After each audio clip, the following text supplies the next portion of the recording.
Okay, good evening, everybody. Welcome to this very new initiative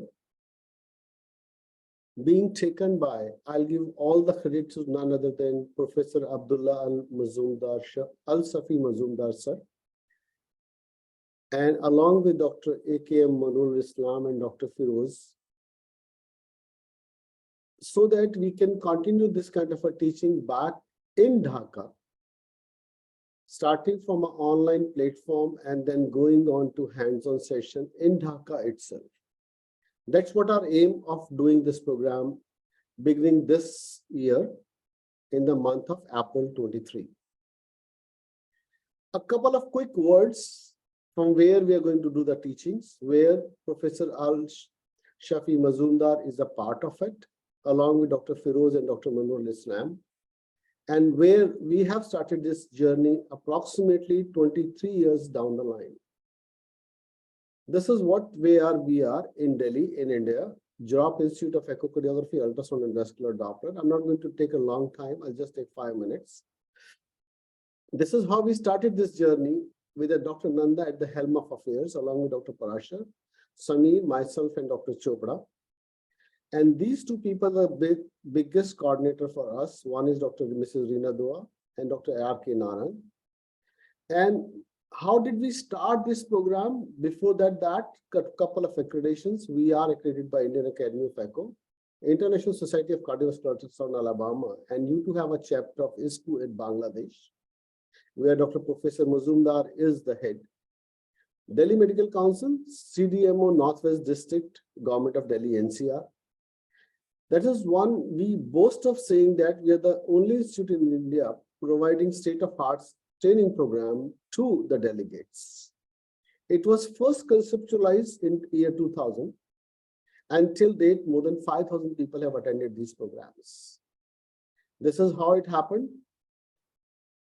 The first program happened in April 2000, and since then, without any break, some of the people have risen to the level of director non-invasive cardiology at major cardiovascular hospitals nationally or internationally. And the delegates have been from all over the world. To name a few of them, they are right in front of your screen. Programs were held at the state-of-the-art Jorop Auditorium in Delhi, and the delegates stay in nearby accommodation. And today we can say that approximately 20 delegates can stay in the same complex where this auditorium is.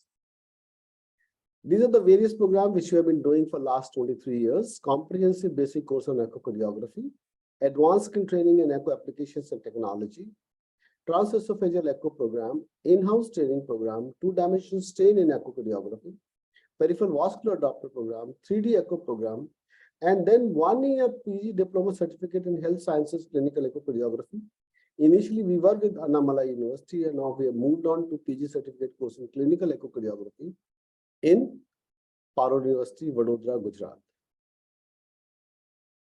Before COVID, we used to conduct a 7-day program in the month of March and November. We used to pick up our delegates from an airport and drop them back intact. We used to provide a residential programs, and it was of 7 days. The program was such morning session before lunch where they were devoted to didactic lectures and case demonstrations. And afternoon was pure hands-on. That's about 6 days of hands-on, 3.5 to 4 hours a day, 35 delegates, 7 machines, 7 instructors, 1 instructor with each echo machine with 5 delegates. And believe my words, the last program which we did a few days back, about a week back, in 4 days' time, we did a hands-on approximately 36 hours of a hands-on in 4 days' time. And we had 163 cases at our disposal for doing a hands-on and for training. And we were showing live demonstration of interesting cases all the times. This is what a couple of pictures of a hands-on session, dedicated faculty, dedicated place, 1 echo machine, 5 participants, 1 faculty, and plenty of patients. Faculty is at least more than 10 years of a duration, 10 years of an experience of echocardiography. After COVID and during COVID, we moved on to a hybrid system where we are conducting a morning sessions online, lasting for approximately 4 to 5 months, as we are going to have them. And they are divided into certain modules. Each module have interactive lectures.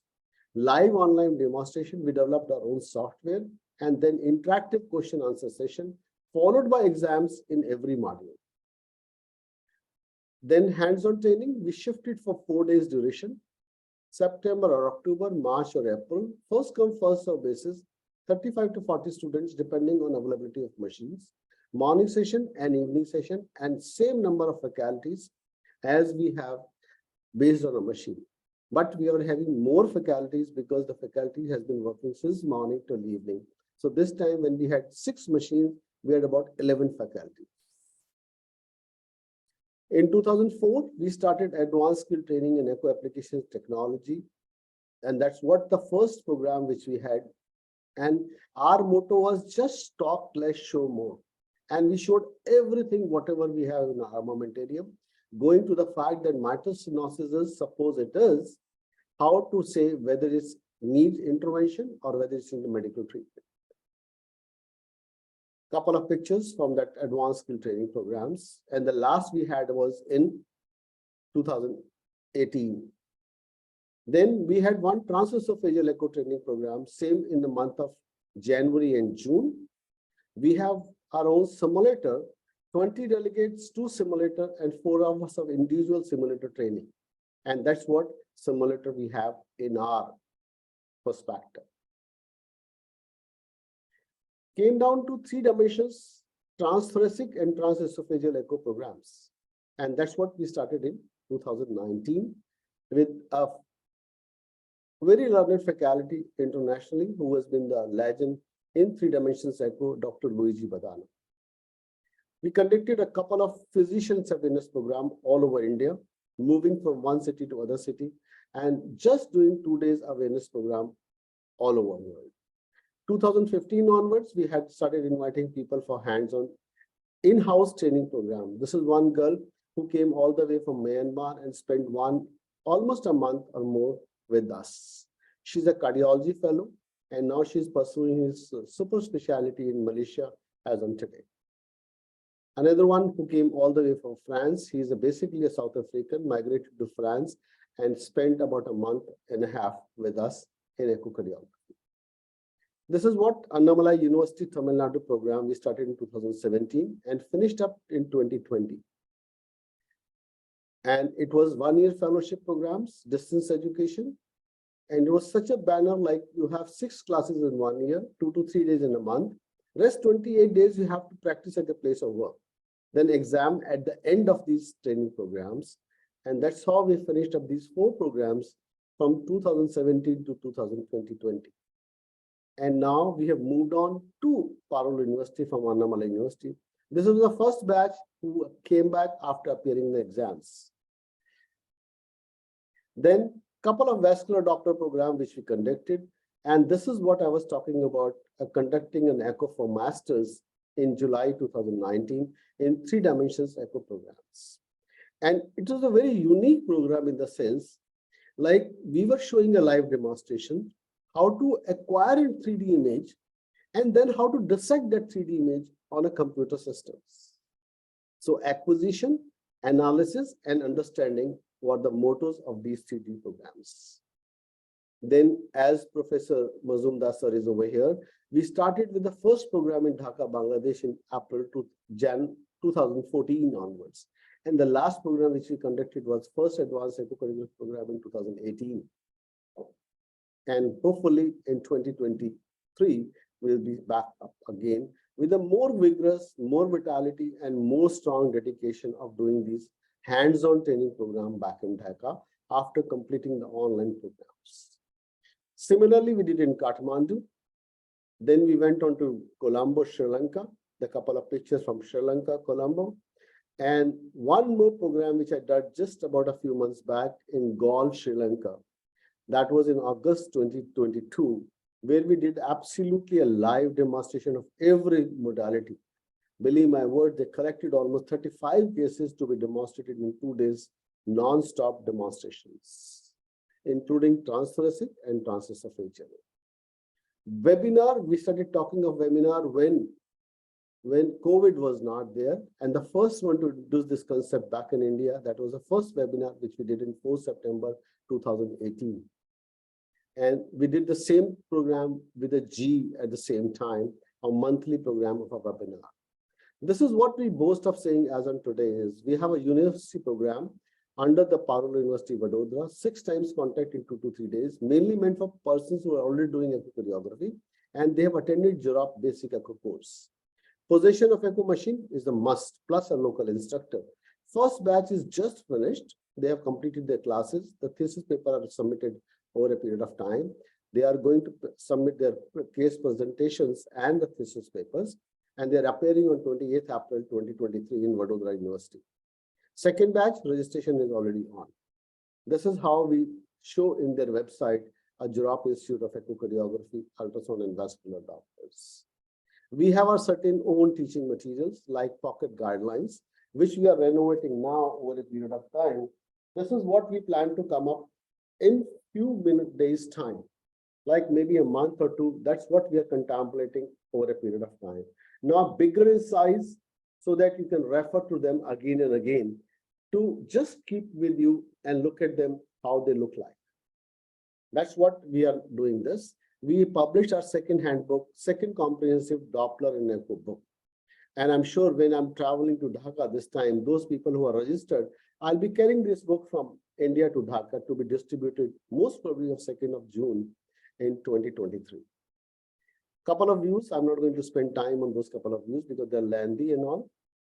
And this is what the concluded program is: 43rd, 44th, 45th, 46th, and 47th comprehensive programs in echocardiography. We have just started 47th, and this is a special class for additional students. We completed the first hands-on after COVID was March 22, December 22, and then 2nd April 23. We just completed about a few days back. Upcoming programs, what we think, like these are not upcoming, the previous programs is, we did programs on echo in valves, 2-dimensional stain in clinical practice in October, on-site right heart and pericardium in clinical practice in December, 13th to December. And one new initiative this year, which we have taken, is congenital heart disease symposium. And believe my word, we demonstrated each and every modality, what to talk of these small ASD, VSD, PD, coarctation of aorta, parachute, mitral valve, PS or MS. We showed tetralogy of fellow transmission of great vessel, double outlet, right ventricle, Epstein anomalies. Almost every case we were able to show live demonstration during these training programs. Ongoing programs right now is finishing a first postgraduate certificate course in clinical echocardiography, and the second one registration is already on. Then this is one IPCA physician program which we're going to conduct in Delhi is 13th and 14th May and 17th and 18th June 2023. Many programs are in lined up this year if everything goes well. Advanced skin training programs in echo applications. This is just live demonstration of every possible case which we think of. Hands-on training programs for the 41 to 47 batch. We'll have a separate program for you back in Dhaka as per later on. This is the dates. Transesophageal echo, vascular Doppler, and 3D echo program 2023. And this is one like we are going to talk about is 2nd of June 23. EZOITA is sponsor one echo awareness program Dhaka in Bangladesh. All of you can contact Professor Al-Shafi Mazumdar or Dr. Firoz or Dr. Manrul Islam for the same thing, and hope it should be a big attendance over there. And that's what I was saying, like hands-on program for Dhaka is possibly November. We have to finalize the dates. And these are the few most important 3 pillars of these training programs back in Dhaka. And I'm wishing that certain people from India participate in this hands-on training program back in Dhaka. Legends, that's a core committee. Dr. Nanda, all of us knows it. Dr. S.K. Parashar, myself, Dr. Chopra, and Dr. Sunil Srivastava. National faculty, many of them we have Dr. Abhijit Chatterjee, Dr. Devika Chatterjee, Sanjay Mittal, Ashok Garg, Atul Gupta, Krish Verma, Nandita Chakravarti, T.M. Agarwal, Ashish Saxena, Asta Kansal, Sunil Bora, Sanjeevni Inamdar, Mrs. Sangeeta Porwal, and international faculties we have is Dr. Luigi Badano, Dr. Mubarak Rashid from Sri Lanka, and our own Professor Abdullah Al-Shafi Mazumdar from Dhaka itself, along with Dr. Munwar Islam and Professor Firoz. Dr. Fabiola Soji is an ardent fan of our training programs from Italy, Milan. Dr. Professor Yadav Bhatta from Nepal. And this is what our a nutshell of a Europe Institute of Echocardiography, Vascular Doppler, and other things. And I'll stop over here and start my proceedings. And if I have a permission from Professor Mazumdar, sir, can I go ahead and start my slide presentations for basic of M mode and 2D Dopplers?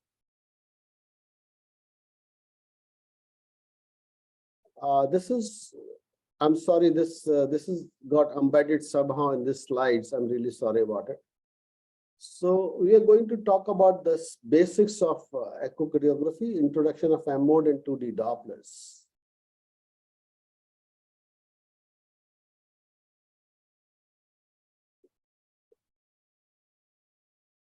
What I'm going to talk about is echo-anatomical correlationship, understanding the basic images. To understand these basic images, before we go ahead, why we need an echo in cardiologist, or I'll say more on the physician's practice? Can't we do without it? And that's what I've been doing for a long time. We were just having a patient presenting with the breathlessness. It could be a systolic abnormality, it could be a diastolic abnormality, it could be respiratory, cardiac, or metabolic abnormality. And breathlessness with these kind of abnormality need an evaluation where echo plays a significant role. Anytime patient presenting with a chest pain, an echo becomes handy a number of times. Patient in shock, you want to know the cause of a shock. Clinic time, you heard a murmur. That's what you need to understand. Patient presenting with a stroke, you want to see the cause of a stroke. And most important thing nowadays is pre-operative evaluation of a non-cardiac surgery when they're especially the high risk surgery like neurosurgery or urosurgery. And this list goes on and on.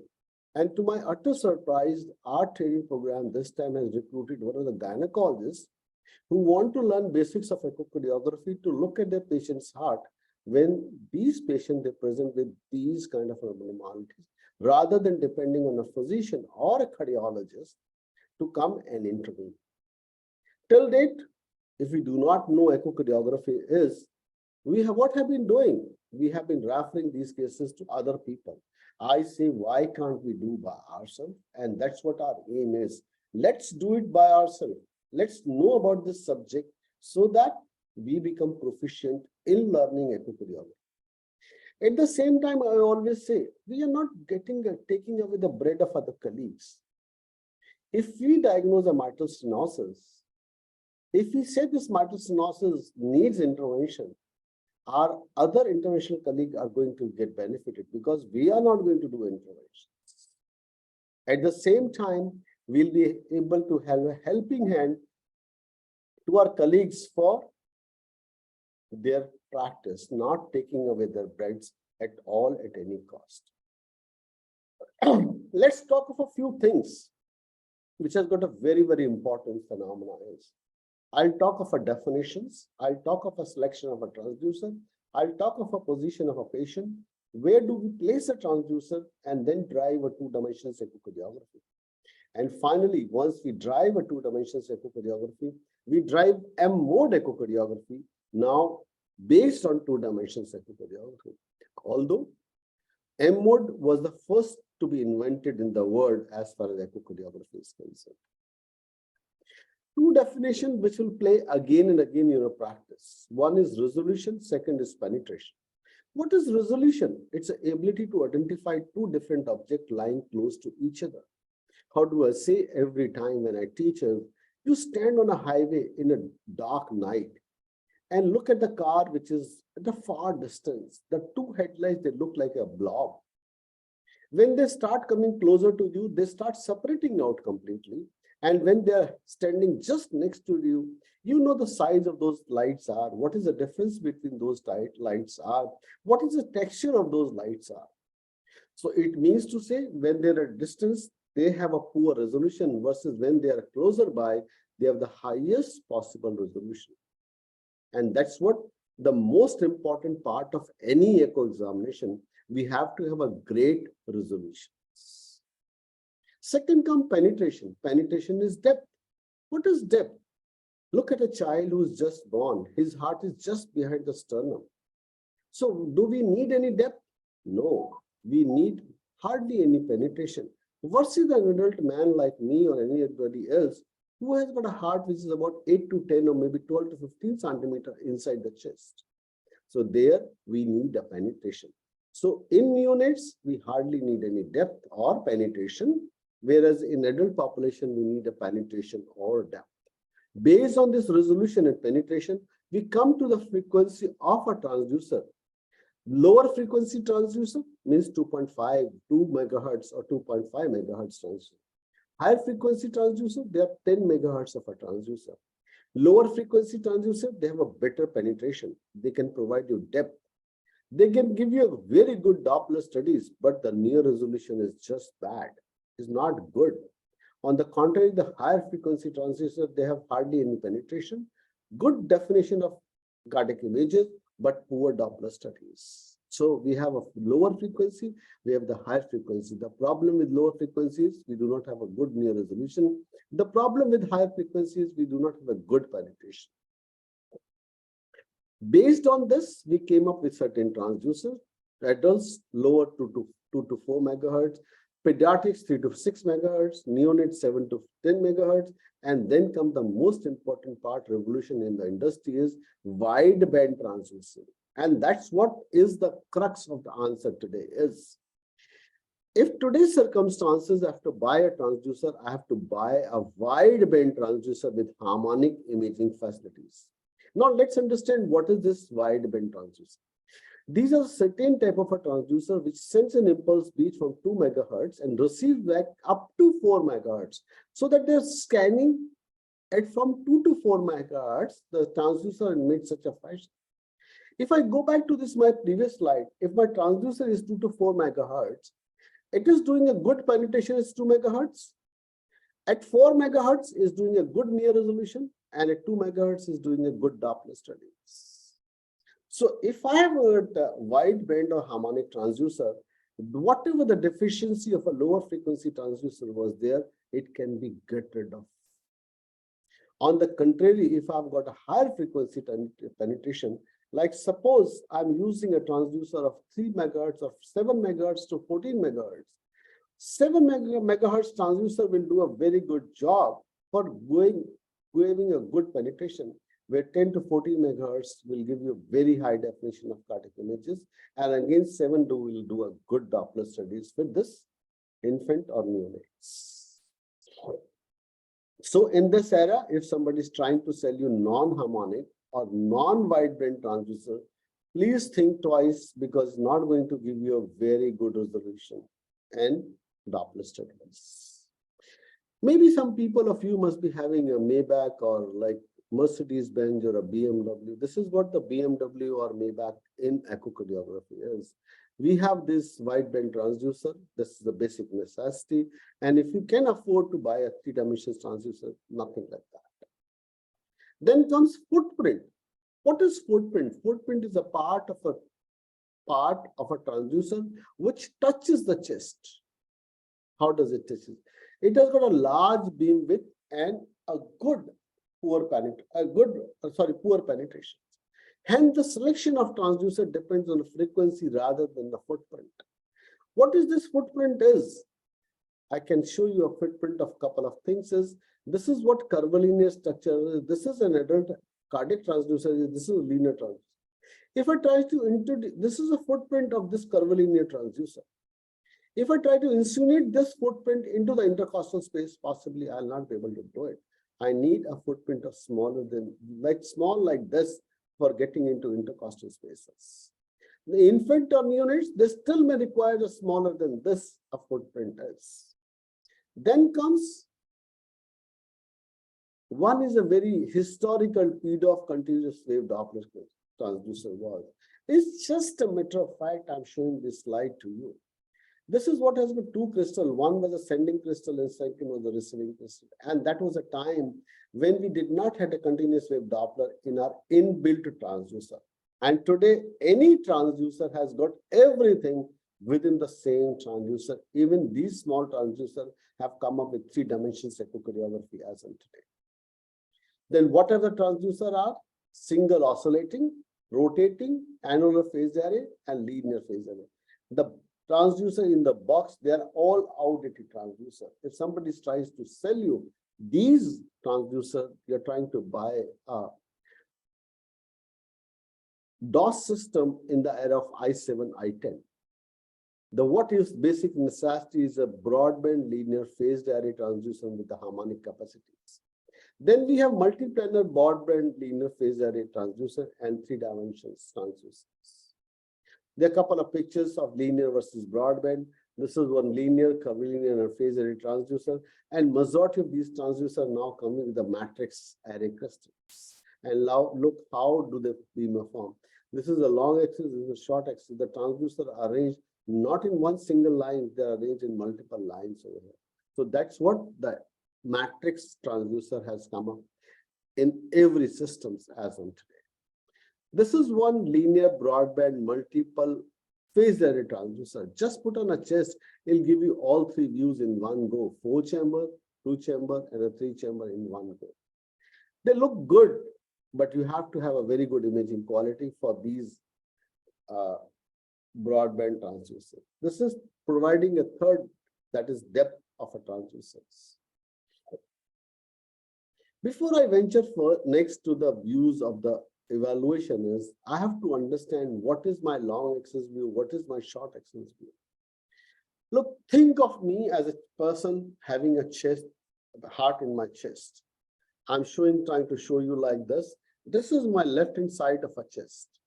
If I cut my transducer something like this in a cross long axis, this is what the long axis is. If I do it in short axis, this is my short axis is.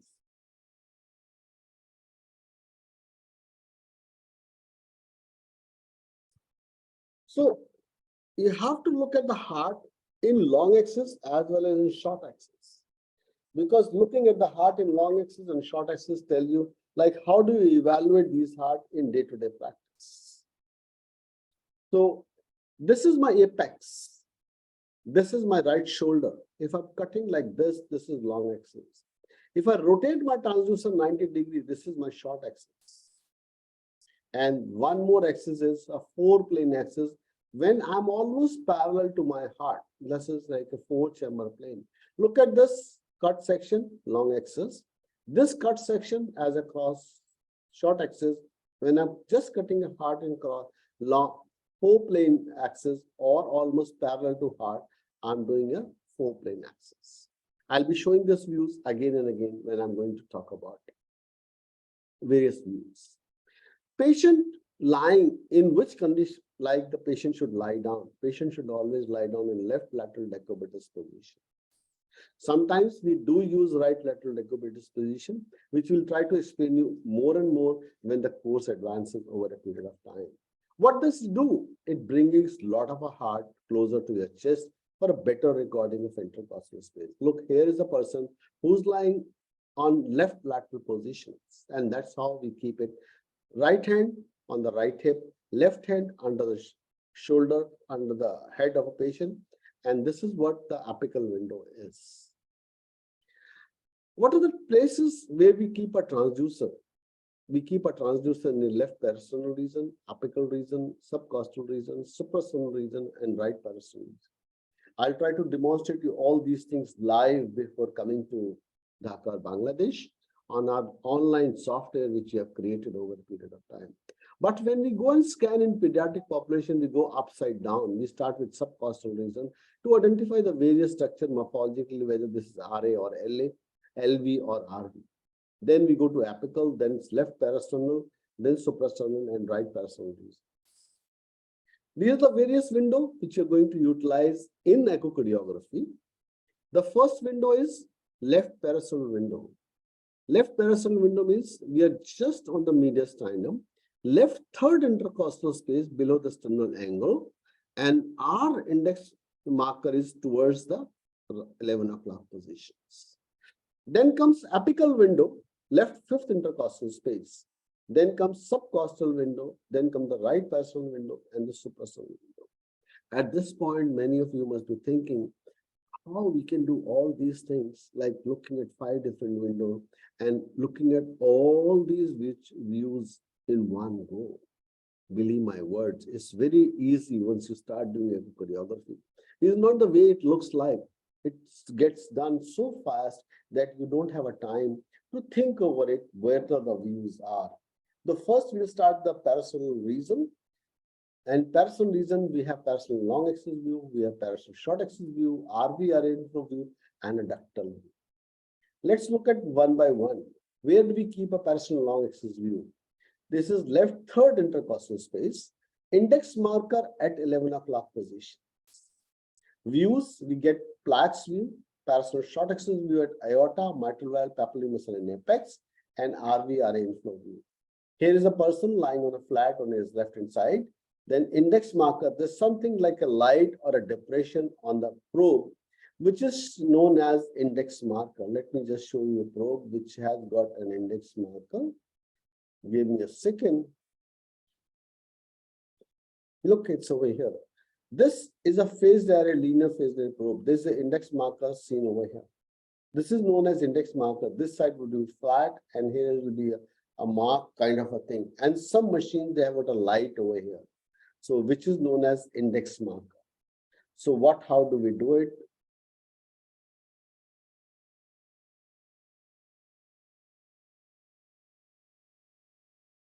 Give me a second, like computer has got little problems.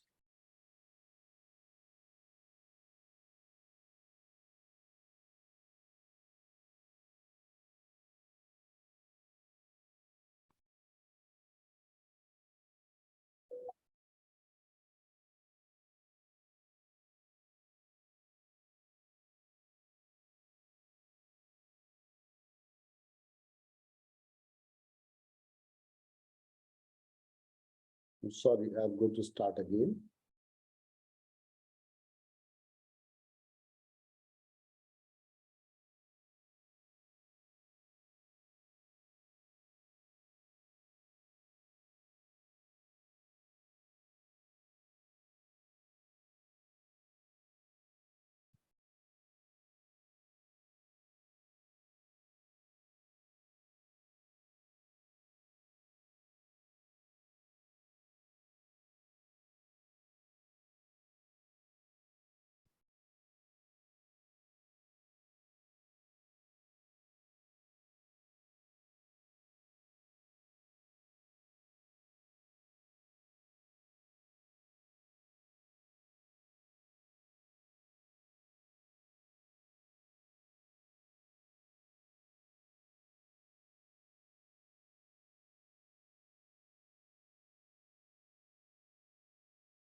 Sorry for the interruption. We are back again. So this is what views we were talking about. So we have these views, and how do we get to left third intercostal spaces? Here is a sternal angle. Just close to sternal angle, we keep it a third intercostal space with the index marker having an 11 o'clock position. Look, this is how we are keeping our views, that is in long axis view. And once we keep our views like this in long axis view, what we'll get? We'll get a parasternal long axis view in this image. This is a part of a chest. This is RV free wall. This is RV. This is anterior aortic root. This is anterior aortic root. This is posterior aortic root. This is right coronary-cusp. This is non-coronary cusp. And anterior aortic root is in continuation with interventricular septum. The posterior aortic root is in continuation with AML. This is LA. This is LA free wall. Here is the posterior mitral leaflet, and this is the posterior wall. So this is how we get a plaques window. Look, every view tells you something. If this patient is there, look at this aorta and LA. They're almost equal in size. Look at the RV. RV is almost half of the LV size. If RV becomes bigger, this is proximal RVOT. If RV becomes bigger in size, this LV will become almost equal size. Similarly, if you got an anterior wall MI, if it's a proximal LAD lesion, this basal anterior septum would be less contracting as compared to the normal septum. So every view has got certain important definite uses when we talk of echocardiography. So to remind it again from top to bottom, right to left is, this is RV, RV free wall, RV. This is proximal RVOT in fact. Anterior aortic root, posterior aortic root, right coronary cusp, non-coronary cusp. Anterior aortic root is continuation with interventricular septum. Posterior aortic root is continuation with AML, LA free wall, which is continuation the PML and the RV free wall. And this is descending aorta, which everybody sees often. This is what the descending aorta is. If my footprints start looking toward mediastinum, what exactly do you mean by footprints starting looking mediastinum? Look, this is how my left third intercostal space was. This is my footprint. Let this footprint start looking towards mediastinum. So what structure it will cut? It will cut only RA and RV. If this footprint looks toward this, it will cut RV and RA. And that's what exactly is. If a footprint start looking towards mediastinum, you can look at this image seen over here on top. I can bring that image for your benefit right at the bottom if it's possible. Yeah, it is true. It can be.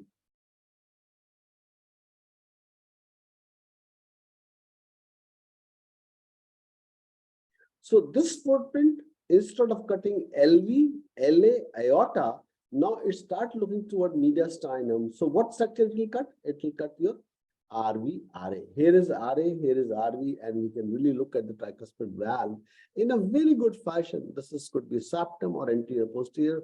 I cannot say because it depends at what cut section I have done this. So this is how we look at RV, RA in flow view.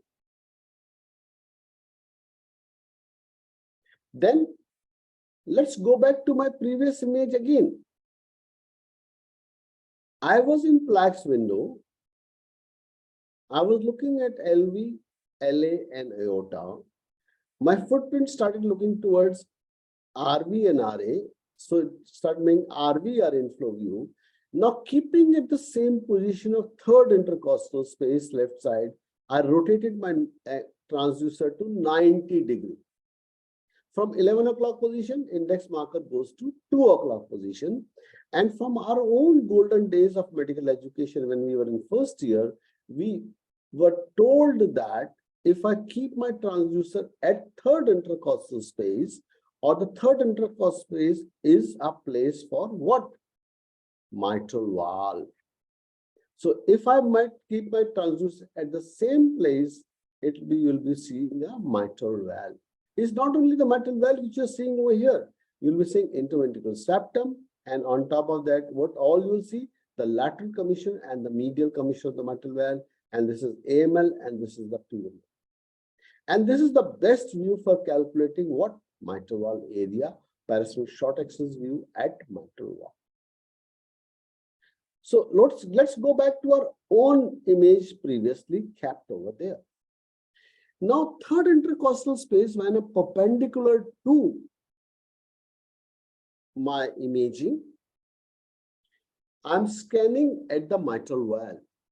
Now, at this image, I cannot see anything else. If my footprint starts looking towards aorta, or my footprint start looking towards my hip, left hip. So first what will come, if it's moving towards left hip, is it cuts at this level. Then it will cut at this level. If it will cut at this level, this is the mid part of the left ventricle. it'll give you a papillary muscle view. If it's further looks toward the apex, then it'll give you a parasternal short axis view at apex. If it start looking toward aorta, it'll give you a parasternal short axis view at aorta, and you are already looking at the mitral valve. Let's see what all these views looks like. So this is, once you start looking toward the aorta, what we get aorta in the center. We can calculate all three leaflets of the inverted triangle in this particular fashion when they open up. So here is a right coronary artery, here is a left coronary artery, there is no coronary artery over here. So this is not a right coronary cusp, this is non-coronary, left coronary cusp, and this is the non-coronary cusp. On top of that, this is tricuspid valve, here is a pulmonic valve. This is proximal RVOT, this is distal RVOT. And most important part is, here we can look at an interventricular septum.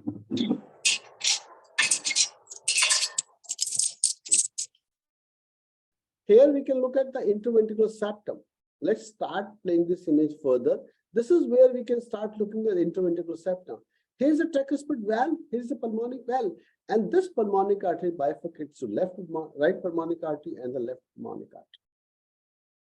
What else information do we need when we look at these various things are? I can look at my aorta, whether this is tri-leaflet aorta or not. I can look at my left coronary artery, I can look at my right coronary artery.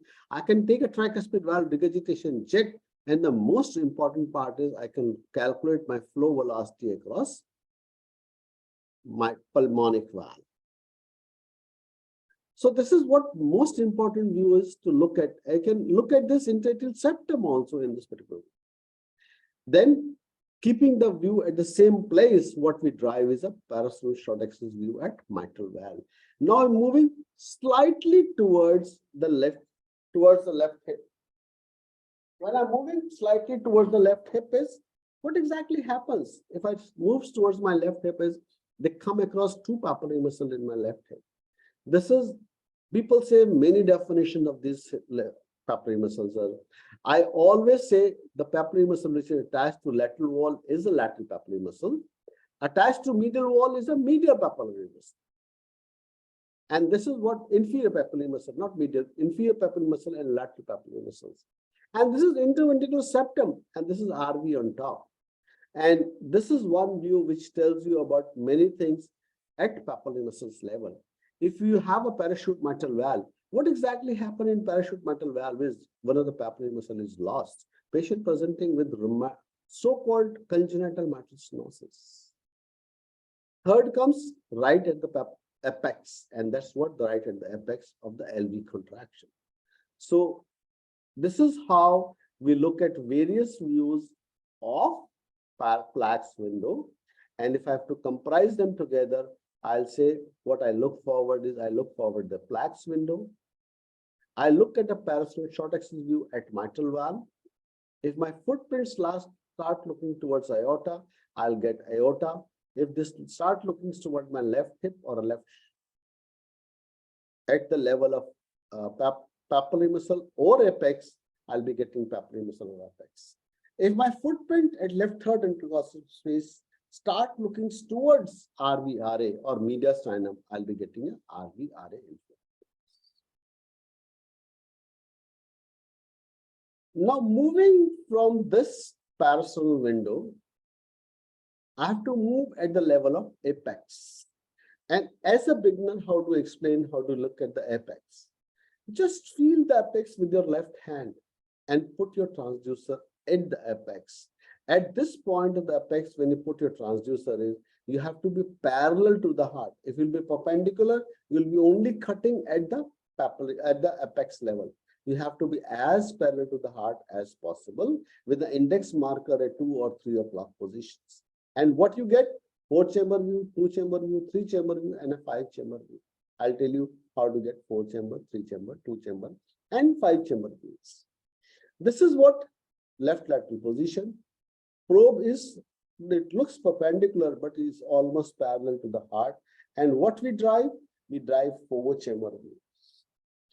Now, this 4-chamber view has got a very important significance, because what when we talk of adult echocardiography is, we always say that they are taken for granted. This is left ventricle, this is left atrium, this is right atrium, this is right ventricle. We have to identify what kind of these structures are. As I said earlier, LA has got a papillary muscle, the pulmonic venous drainage. Here is the left pulmonic vein, here is the right pulmonic vein coming from here, and this is descending aorta. LV, we have a four-chamber view is septum and the lateral wall. Look, lateral wall has got a papillary muscle. This is apex. And we divide this septum or the lateral wall in three segments: apical, mid, and basal. Apical lateral, mid lateral, basal lateral.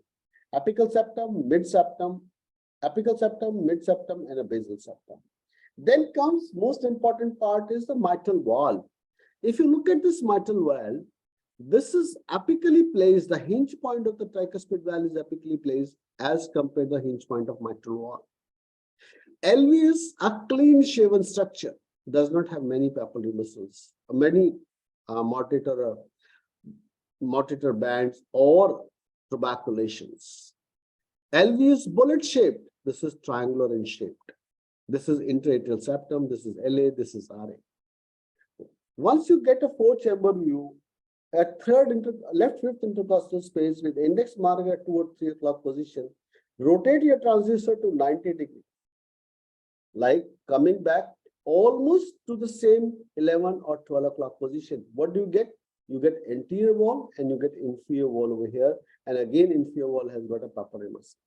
You rotate further counterclockwise so that you get 11 o'clock position where we started in a plaques window. What we get anterior septum and this is posterior wall. This view is almost like a plaques view. Only thing in plaques view is we do not see the apex, or we only see a basal part of the interventricular septum and the posterior wall.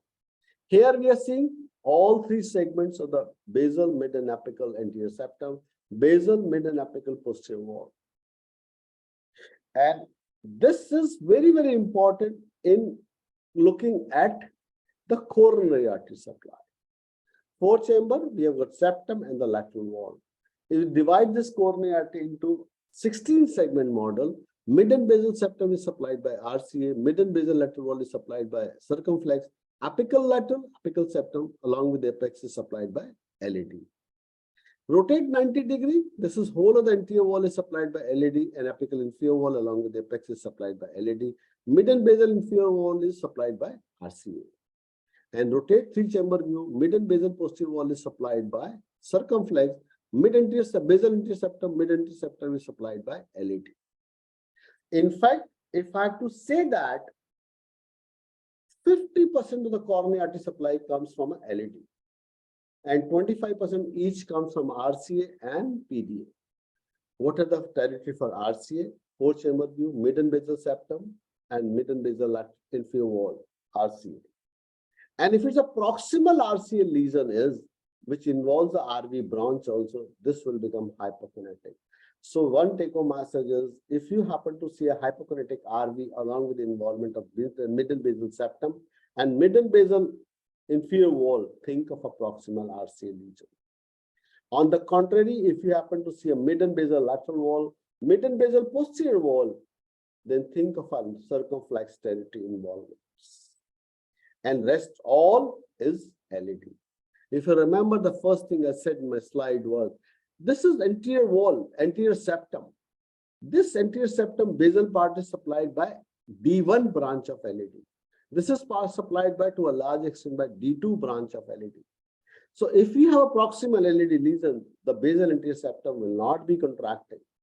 And if this is not contracting, that should be alarming sign for you. Look, I'm dealing with the proximal LAD lesion. And believe my words, dealing with proximal LAD lesion by thrombolytic therapy is the Herculean task. Whenever we see a proximal LAD lesion, we always try to do a mechanical intervention, a mechanical revascularization in this subset of population.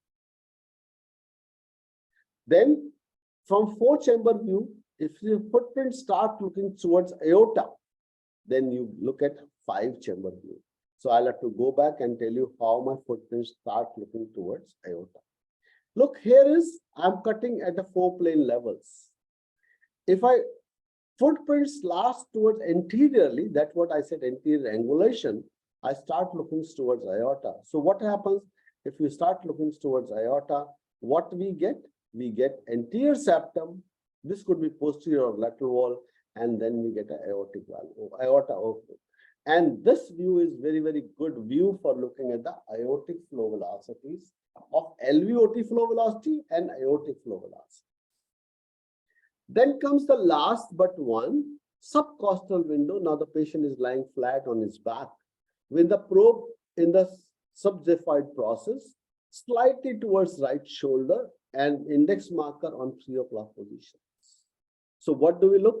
We look at an RV, RA or subcostal window, and that's how the subcostal window looks like. This is RV free wall, this is RA, this is RV, this is interventricular septum, and we rotate counterclockwise 90 degree IVC opens up. So this view is definitely meant for looking at RV RA contraction, RV RA function, looking at the TR jet velocity if it's possible, if it's required, if it's along with LA free, RA free wall, and then looking at the most important thing is an IVC, which gives you a very good idea about the volume status of a patient.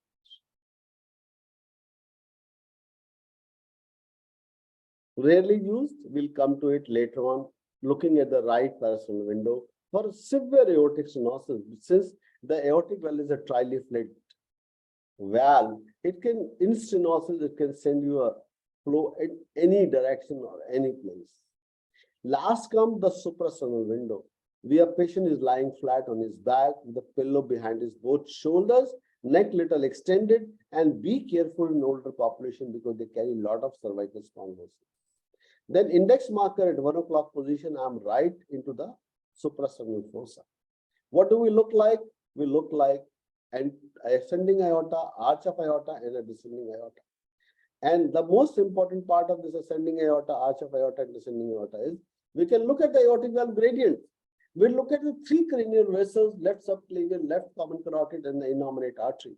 And then we look for a descending aorta. And this descending aorta is very, very useful for looking at the coarctation of aorta or the holodiastolic reversal of flow in severe aortic regurgitation. So in nutshell, I can say this is the backbone of echocardiography, 2 dimensions. All studies are done in reference to 2 dimensions image.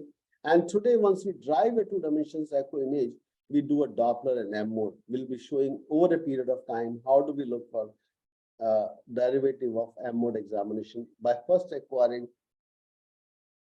the 2 dimensions image. Next comes the 4 ejection fractions. Look, the ejection fraction is the word which has really asked me a number of times is male more than 52 and a female more than 54. And this is true in biplane method.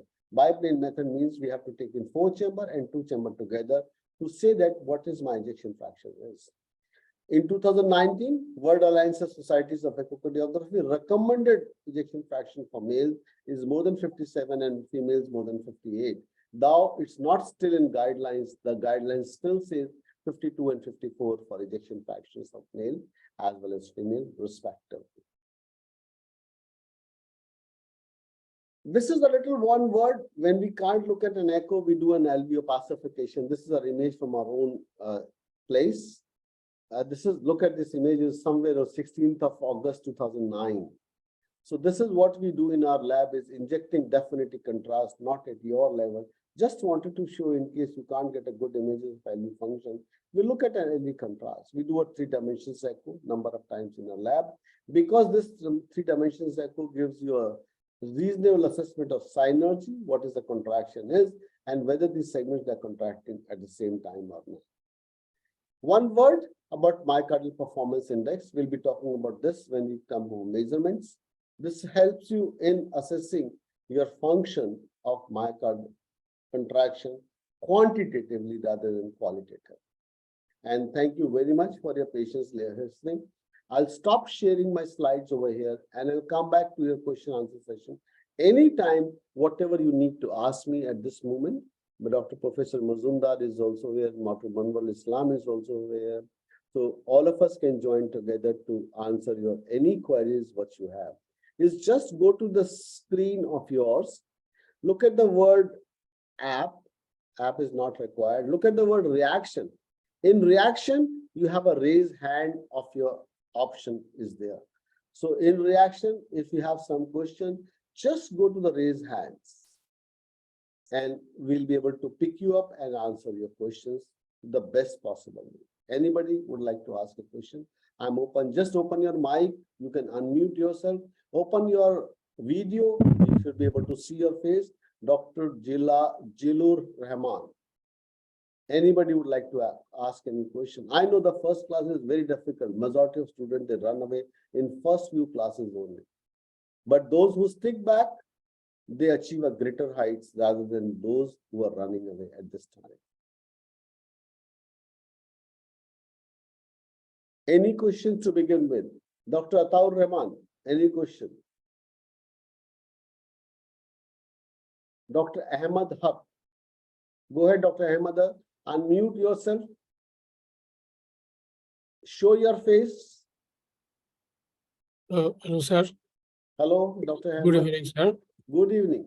Don't pay thanks. Don't say thank you very much. Just let me go to the question. Yes, sir. How do we image in a suspected case of dextrocardia? Good question. How do we image a suspected case of dextrocardia?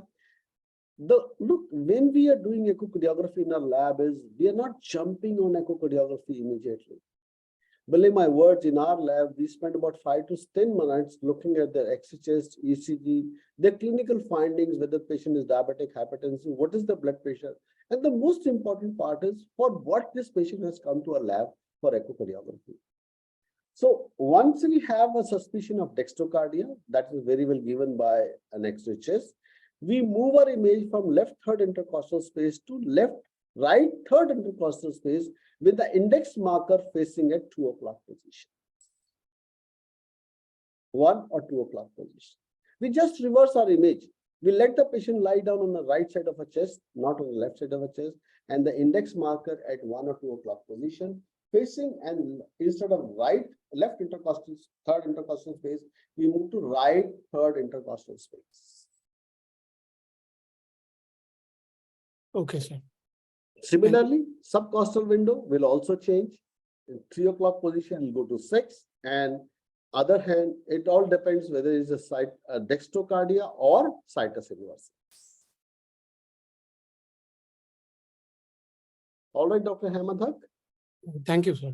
Thank you very much.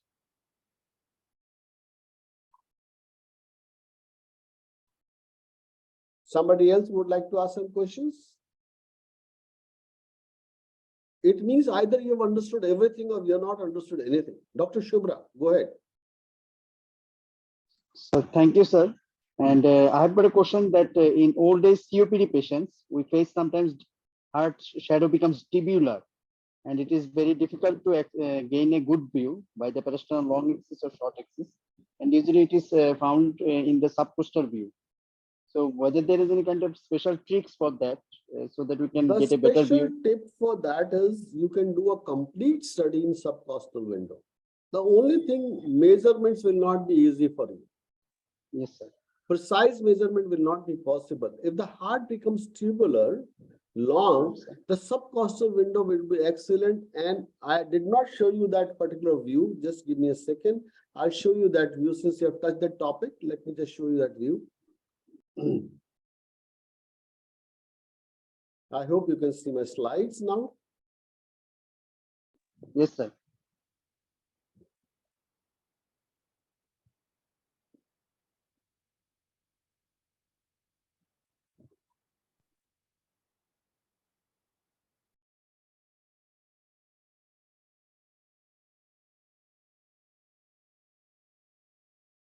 Okay, this is what we were talking about, subcostal window, right? I said counterclockwise your probe to left hand side. So IVC opens up. Now at this time, let your footprint start looking towards aorta, like anterior angulation of the footprint. So what do we get? Look, we are getting parasternal short axis at the aorta itself. Aorta in the center, RA, RV, and the pulmonic artery. Now, if at this aorta, I start looking from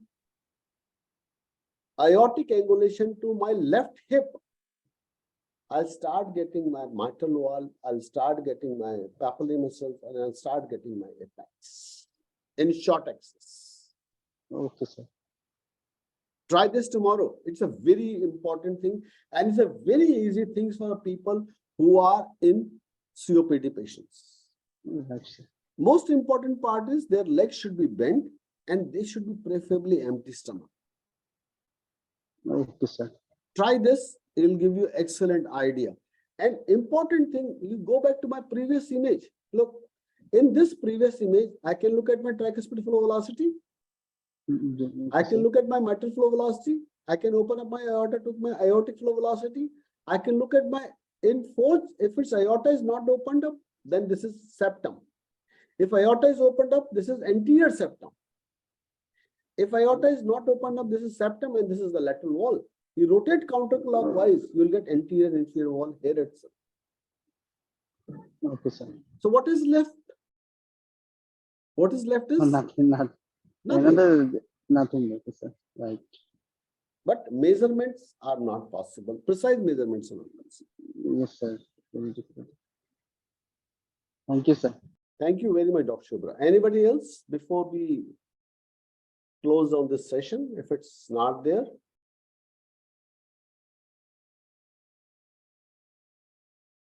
Good. Dr. Iqbal, go ahead.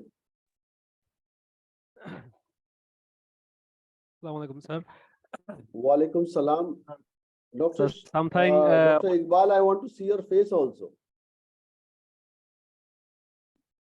Great.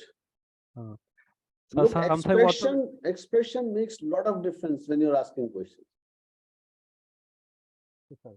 Go ahead. so something orthopedic surgeons refer to us for echo with fracture of neck of femur or fracture of any major bones lower limb.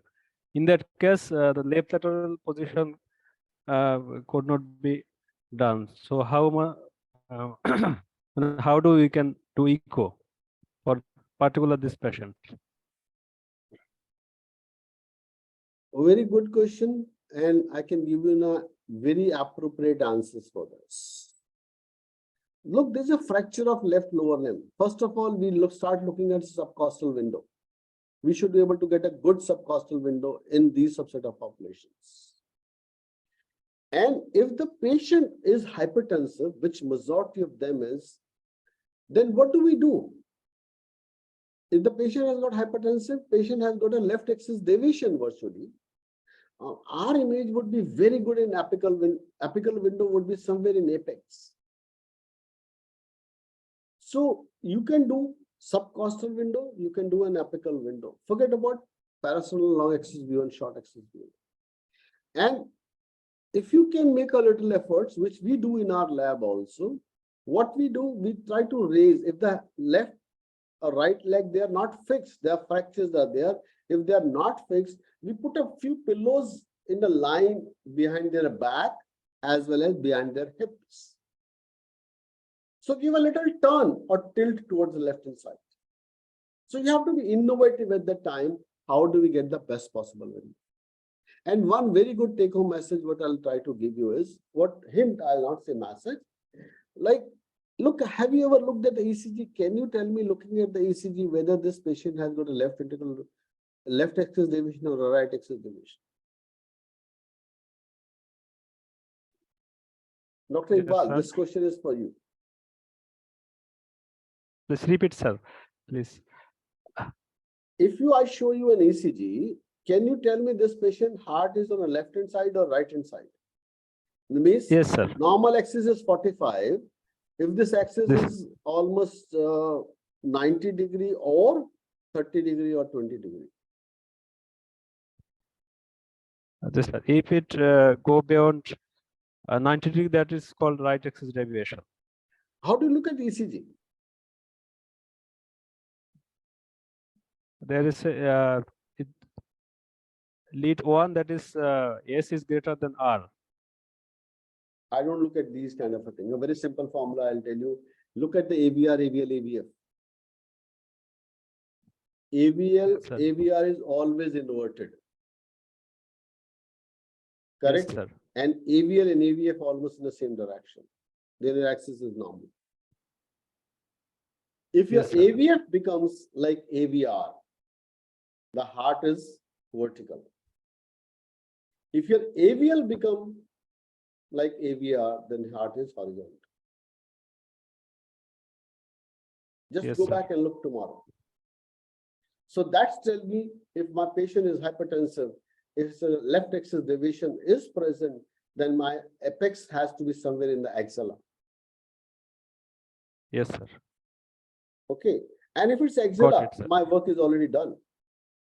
I can do everything in apical window. Yes, sir. All right, Dr. Iqbal, I hope try this and we'll make it next time. Ask me this question again if you're not clear. All right, sir. Thank you very much. Anybody you, else sir. would like to ask some questions?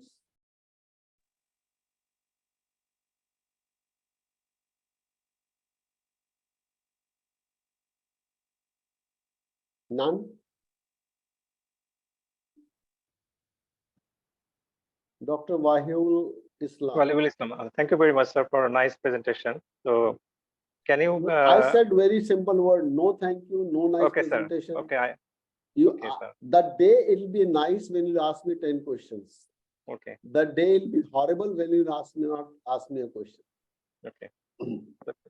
Sir, can you demonstrate again the views of right atrium and right ventricle in the footprint you showed in the earlier? So, Go Just ahead. to- Sure. 10 times you ask me, I'll happy to answer you 10 times. Not 1, 10. and the question is, with this view, we can better understand the COPD patients for RARB, I guess. Sure, definitely. Can you see my slides?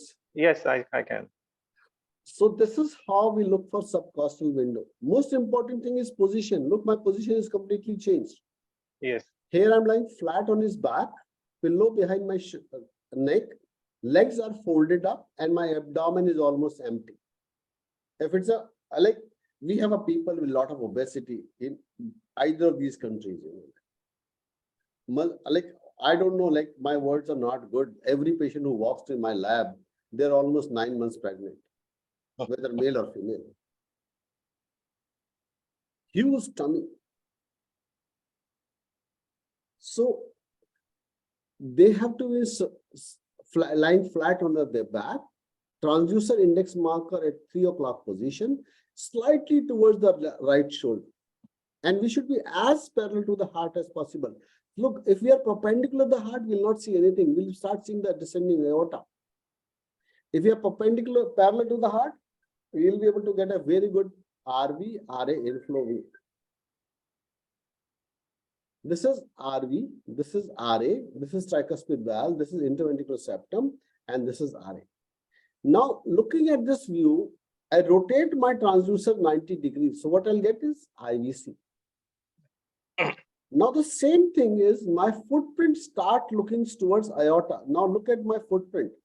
This is subcostal window. This is our right ventricular right atrium. IVC on this side. So if I rotate my transducer 90 degree and let them have anterior angulation towards aorta, because I'm looking at RVRA, aorta is anterior to RVRA. So my anterior angulation of the footprint will give me a subcostal view as shown in this particular picture. Try this tomorrow. okay, sir. Thank you. You'll definitely get it. And from there, if you come back to the same position which I said, like looking towards aorta, then you start coming back towards apex, like come to reverse direction. Then at mitral valve, then papillary muscle, and then the apex would be seen from this subcostal window. And if your short axis views are reasonably okay, I can be safe to guide my ejection fractions are reasonably normal or my LV function is reasonable. Is that okay? Yes. Perfect. So again, Dr. Shubhra, you want to ask something? Yes, sir. Go ahead. I have got another question, sir. Sometimes, say for example, during the HD closure and other procedures, we have to find out the pulmonary veins, whether there is any kind of anomalous opening. And in suprasternal view, we can easily bring the aorta and descending aorta, other things, but there is a crab view, which is very difficult to get. Where the left atrium along with the pulmonary other pulmonary veins are seen in a Dr. single Shukla, view. what you're trying to tell me is, ask me this view when I'm there. I can't Okay, sir. depict you that view in the screen right now, but Okay, I'll sir. show you how to do it. There'll be a better Okay. answer. Okay, sir. Okay. You want to see all 4 pulmonic veins. Okay, sir. Right. That's exactly your question is. Yes, sir. I feel very happy. This question is not the level of basic level. This is a question of at least level 2 or level 3. Thank you, sir. Great.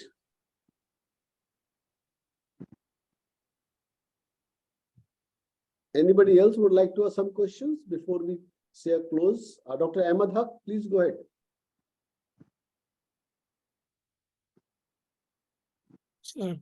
Sir, how to obtain the crab view? How to obtain the ductal view that you mentioned earlier? Very good questions.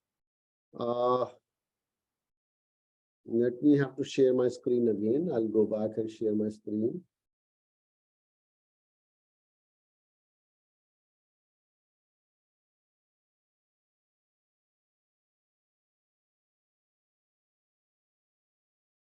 Remember, when I'm there, ask me these 2 views very categorically, without any. What I always say, my friend always tell me these words. Ask me shamelessly how to look at these views.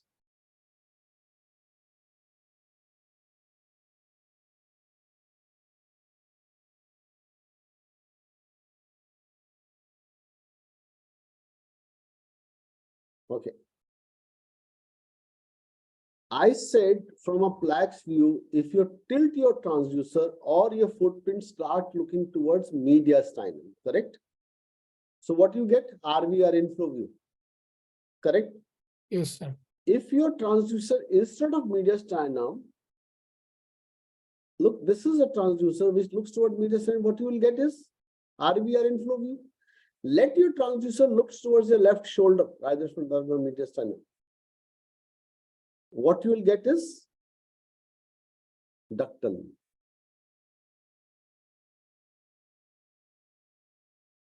So only tilt the transducer towards the Footprint of the transducer towards left side.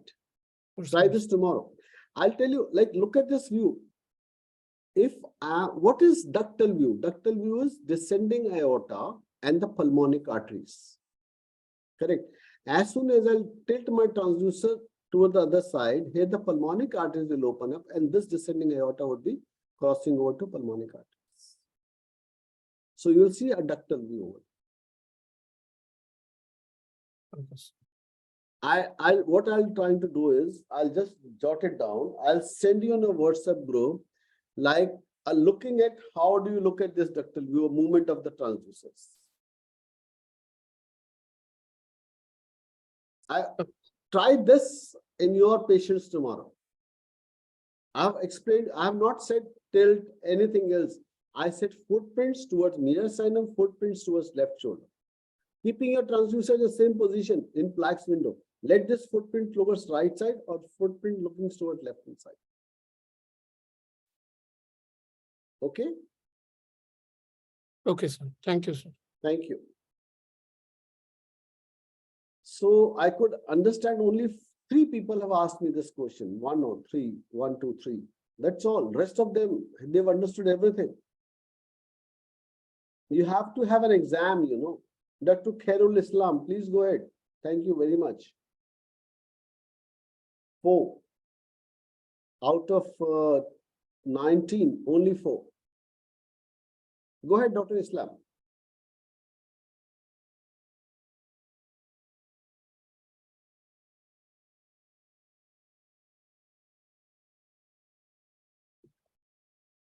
No, you're not asking, Dr. Khairul Islam?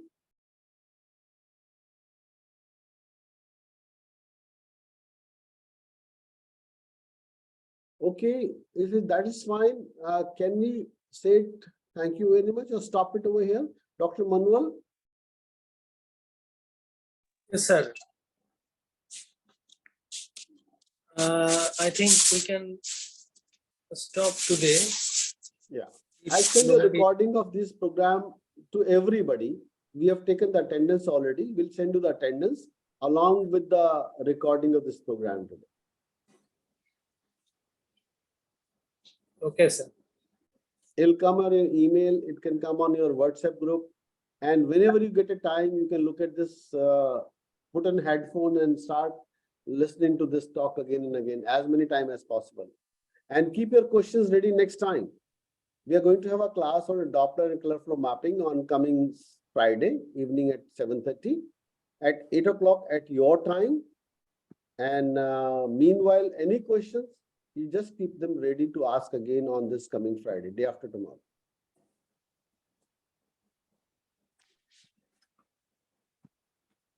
All right, say thank you. Thank you, Good sir. night. Thank you, Shabbat sir. Stay Thank you, safe. sir. Thank you, sir. And Good thank night. you very Thank much. you, sir. Thank you, See sir. on Friday. Bye-bye. Bye. Good.